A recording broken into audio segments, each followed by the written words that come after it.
खटैक से एक आवाज़ हुई, कांच फर्श पर बिखर गया, पानी फैल गया, मछली ज़मीन पर तड़पने लगी। आवाज़ से देव समझ चुका था कि वो गोल दायरा टूट चुका है। देव चीख पड़ा, पंखुड़ी, पंखुड़ी कहाँ हो? उसने घुटने टेक दिए, हाथ ज़मीन पर फैलाकर डर से टटोलने लगा। फिर एक तेज़ गहरा दर्द, कांच का एक टुकड़ा उसके तलवे में धंस चुका था। आह, वो करा कर वहीं बैठ गया, सांसें तेज टूटी हुई। हेलो दोस्तों, मैं हूँ आपकी दोस्त, आपकी होस्ट कहानी वाली। स्वागत है आपका मेरे यूट्यूब चैनल पर। यहाँ मैं सुनाती हूँ मेरी लिखी कहानियाँ, कुछ रोमांटिक, कुछ डरावनी, कुछ जो आपको सोचने पर मजबूर कर दे कि असलियत क्या है और कहानियाँ क्या। अगर आपको मेरी लिखी हुई कहानियाँ अच्छी लगती है, जो कि ज़रूर लगेंगी अगर आप सुनेंगे तो आप मेरे चैनल को सब्सक्राइब करिए, मेरी वीडियोस को लाइक करिए, उन पर कमेंट करिए और उन्हें शेयर करिए। और देर ना करते हुए हम चलते हैं हमारी आज की कहानी की तरफ। तो देर ना करते हुए हम चलते हैं हमारी कहानी देव के तीसरे अध्याय में। हया का दिल तेज़ी से धड़क रहा था। फ़ोन उसके कान से लगा था। दादाजी की आवाज़ धुंधली सी पर भरोसे की तरह स्थिर आ रही थी। बात ज़्यादा लंबी नहीं चली। कुछ छोटे छोटे सवाल, कुछ हिचकिचाते जवाब और फिर एक ऐसी चुप्पी जिसमें उम्मीद की हल्की सी आँच थी। कॉल करते ही हया के अंदर भरी कई महीनों की घुटन जैसे एक साथ बाहर निकल आई। वो ज़ोर से चीख पड़ी, दीदी। ऊपर के कमरे से पागलों की तरह दौड़ती हुई उसकी दीदी नीचे आई। क्या हुआ? अरे हया, क्या हुआ? अचानक हया की आंखें चमक उठी थी। वो अपने कांपते हाथों से फ़ोन पकड़कर खड़ी थी, जैसे किसी ने उसके अंदर दबा हुआ अंधेरा थोड़ी देर के लिए खिसका दिया हो। दीदी, अब काफ़ी चीज़ें सही हो जाएंगी। उसकी आवाज़ हंसी और रोने के बीच में फंसी हुई थी। क्या मतलब? दीदी ने चिंता दबाते हुए पूछा। हया ने जल्दी जल्दी बताया, लाइब्रेरी में 12,000 तो आते ही थे और अब चंद्रा सर के यहाँ से 20,000। दीदी की आंखें फैल गई। 20,000? काम क्या है? बस उनके पोते की देखभाल करनी है, हया ने घबराई हुई हंसी में कहा। दीदी ने झट से कहा, ओ बेबी सिटिंग। हया हंस पड़ी। नहीं नहीं, बेबी सिटिंग नहीं है, 15 साल का है वो, बस संभालना होगा, थोड़ी मदद। दीदी ने पूछा, क्यों? तुझे क्यों संभालना है?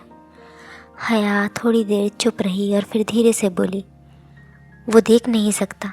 दीदी ने गहरी सांस छोड़ी, एक थकान से भरी हुई मगर राहत मिली हुई।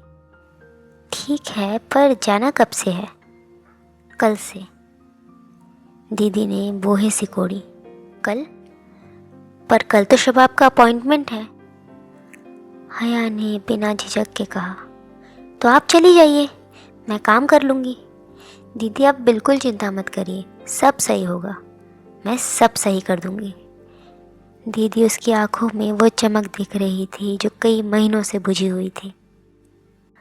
अगली सुबह हया तैयार होने लगी। उसने अपनी सबसे फेवरेट गुलाबी फ्रॉक पहनी। उसके पास वो एक ही पोशाक थी जो कुछ नई थी। पूरे साल में वो मुश्किल से 2 बार पहनने का मौका मिला था इसे।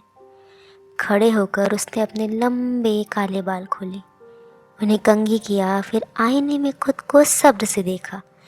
एक पल चुप रही, फिर हल्की सी हंसी के साथ फुसफुसाई, क्या फ़ायदा, उन्हें कौन सा मेरी मुस्कान दिखने वाली है। उसकी आंखों में एक अजीब सी उदासी आ गई।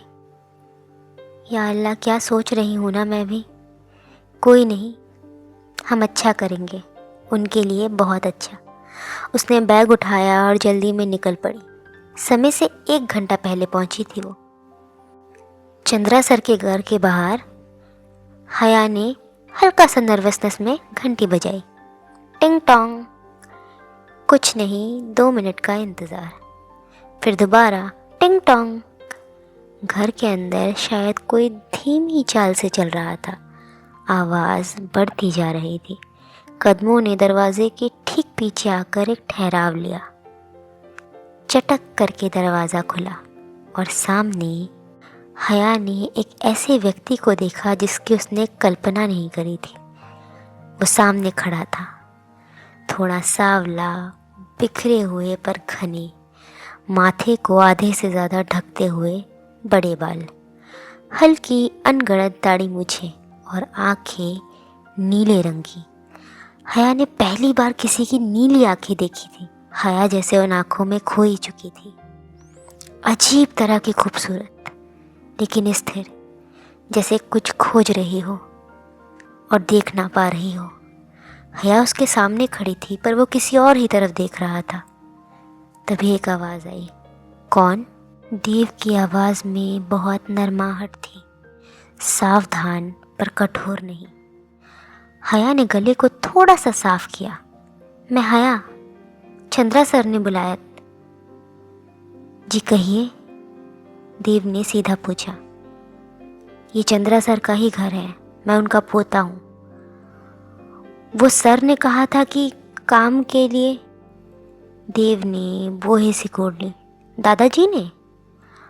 वो सैर पर गए हैं, आप वेट करेंगी? अंदर आ जाइए।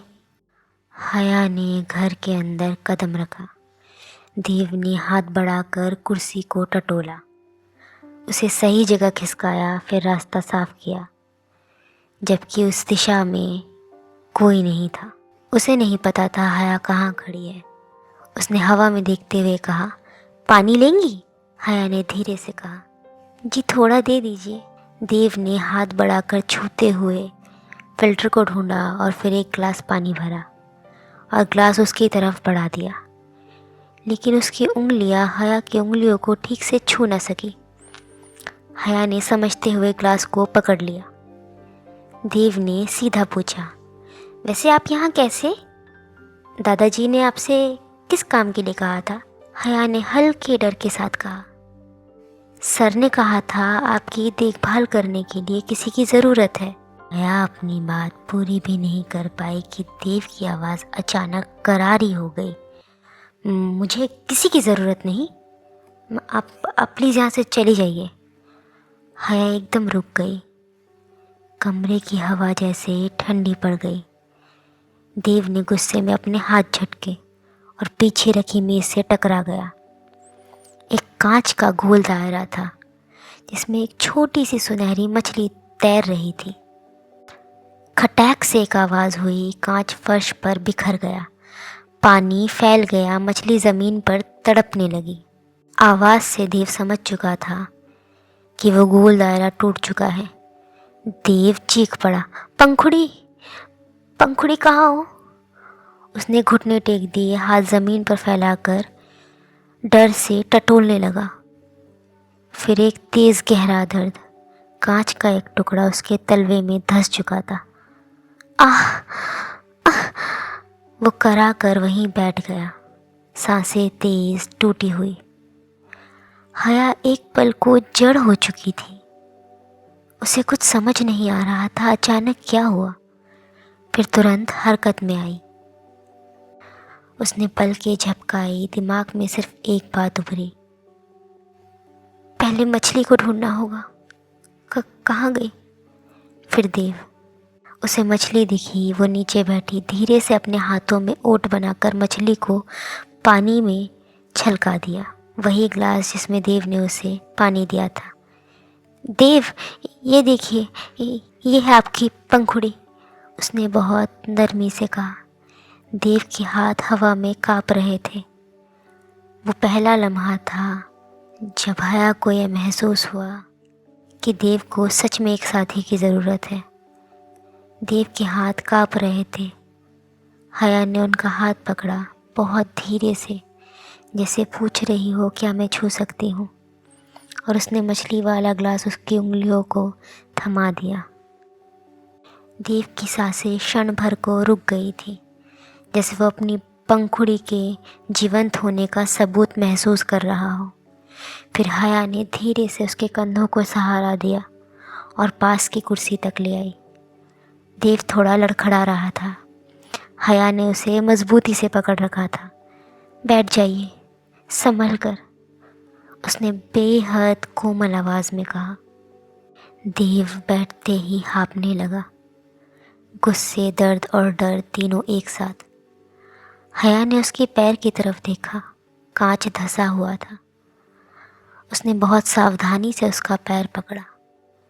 देव ने झटके से अपने पैर को खींचा। मत छुओ मुझे, पर हया ने हाथ फेर रखा और इस बार और भी नरमी से। देव, लिसन टू मी, मदद लेने का मतलब ये नहीं होता कि आप छोटे हो गए, उसने धीरे से कहा।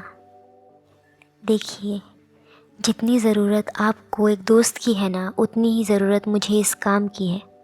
हम आप पर कोई एहसान नहीं कर रहे हैं। देव की सांसें अब भी भारी थी। अगर आपको हम पसंद नहीं आए तो हम चले जाएंगे, बेशक, हया ने उसका पाँव दोबारा पकड़ते हुए कहा। उसके स्पर्श में एक ऐसी गर्माहट थी जो देव ने अपनी माँ के जाने के बाद कभी महसूस नहीं की थी। दादाजी दरवाजे पर खड़े थे। पीछे के दरार से वो सब कुछ देख चुके थे। उनके चेहरे पर एक गहरी, बहुत पुरानी मुस्कान लौट आई थी, जैसे किसी ने उनकी कोशिशों पर मोहर लगा दी हो।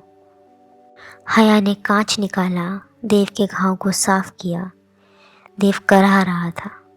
फिर पट्टी की, कमरा साफ किया, देव को उसके बिस्तर पर आराम से लिटाया।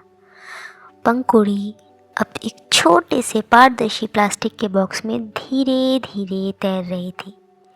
दादाजी मुस्कुराते हुए बोले, तो क्या लगता है, तुम कर लोगी?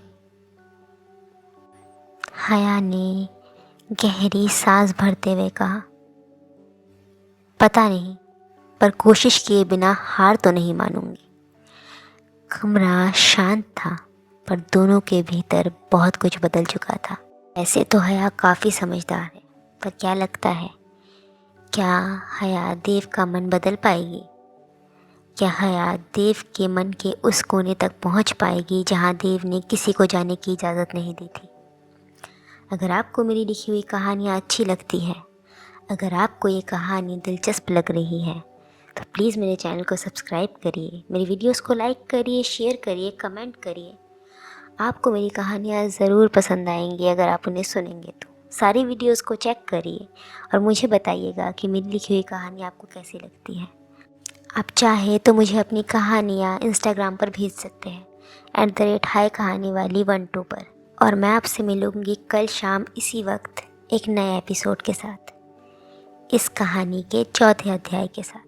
तो बने रहिए मेरे साथ और अपना बहुत ज़्यादा ध्यान रखिए।